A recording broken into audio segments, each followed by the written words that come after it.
If you are starting your freelancing journey, then getting the first client could be very difficult, but not impossible. I am Kazi Hasan. I have made over a crore as a freelancer. In this video, I'll be telling you 7 key points from my experience.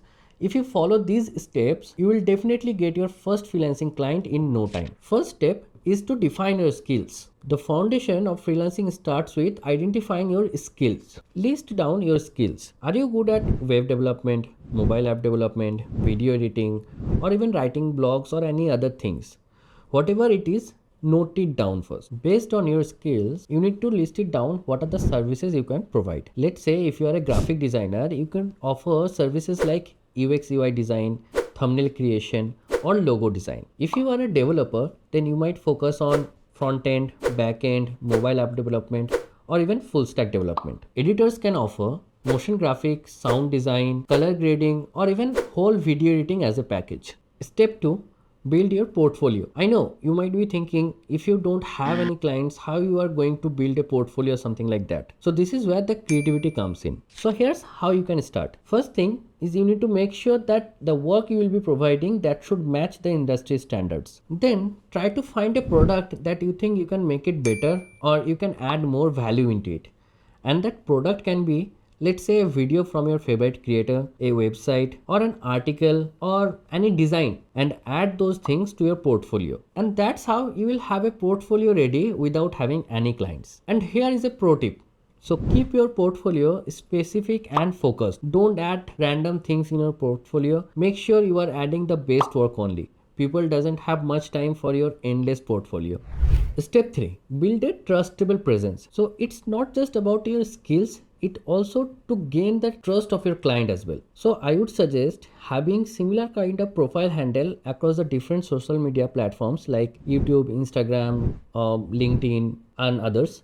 And also try to keep posting over there about your contents as well. So it will help you in 2 different ways. First is like your client will gain trust about you and they will understand, yeah, that is a authentic person. And secondly, it will make you discoverable to other new potential clients as well. Step 4, communication. So here is the reality check. Having the best skills won't get you hired if you can't communicate with your client. If you can't explain them that what you are going to do or how you are going to achieve that, they won't hire you over a person who can explain them those things in a better way. Step 5, finding your first client. So now you have a killer profile or portfolio, and now you have to find your clients. Look, no one is going to knock your door that they have some work and they need you for that. So you have to reach out to them, and let's discuss how you can do that. So your first place will be Upwork, Freelancer, Fiverr, TopTal. I know probably you will be saying these are overrated or oversaturated, but believe me, as a top-rated plus developer of Upwork and TopTal developer, I can say there are still plenty of juices left over there. As these are the inbound leads, so you will have more chance to land on a job than the outreach ones. So let me explain in short that what is inbound and outbound is. Basically, let's say you are a video editor and someone needs a video editor. They posted a job in Upwork. So that is an inbound lead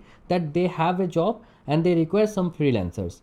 But outbound is something like, let's say you approached an YouTuber or a Instagram influencer. So they may probably need your service or they may have their own editors as well. So in that case, chances of getting a job over there is very less than the inbound ones. That doesn't mean I'm saying you not to do outreach. Obviously you should. So try to find out your clients on different platforms as well, like LinkedIn, Instagram, and try reaching out to them via email or message. At least you should try to reach 50% a day, combining various different platforms. If it sounds very much like 50% a day is a lot, then let me tell you, you will get mostly 1 to 2% responses from those messages. So it's very less and the conversion ratio is even lesser. So at least you should try 50% a day. Step 6, the art of pitching. So how should you actually pitch to your potential client? First, start with who you are and what you do. So let's say you are applying for a web development project. So you will mention something like, I am Kazi Hasan and I am a front-end engineer. I have skills on React.js, Next.js, and other skills that you have. Similar for the video editors as well or any other skills as well.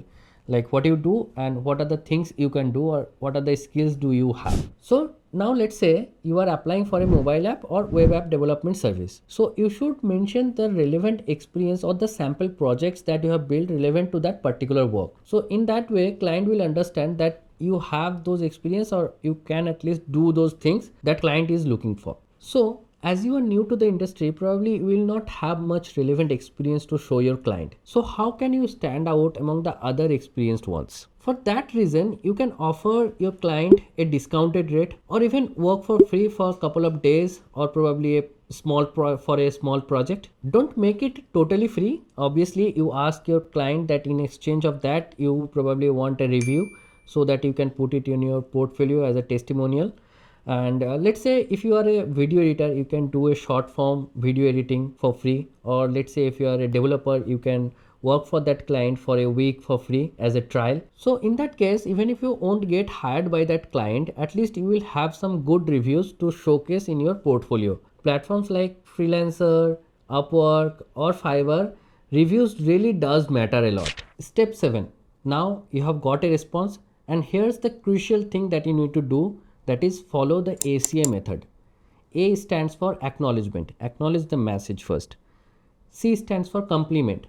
Compliment the project or the company they have. A stands for ask. Ask for the time or a schedule when you want to discuss further about the project. So implement these steps in your freelancing journey and you will see the changes in no time. I have made over $100,000 in my freelancing journey. And in the initial days, it was not always about the money. So you should initially follow to build the reputation and the feedbacks that you are getting from your clients.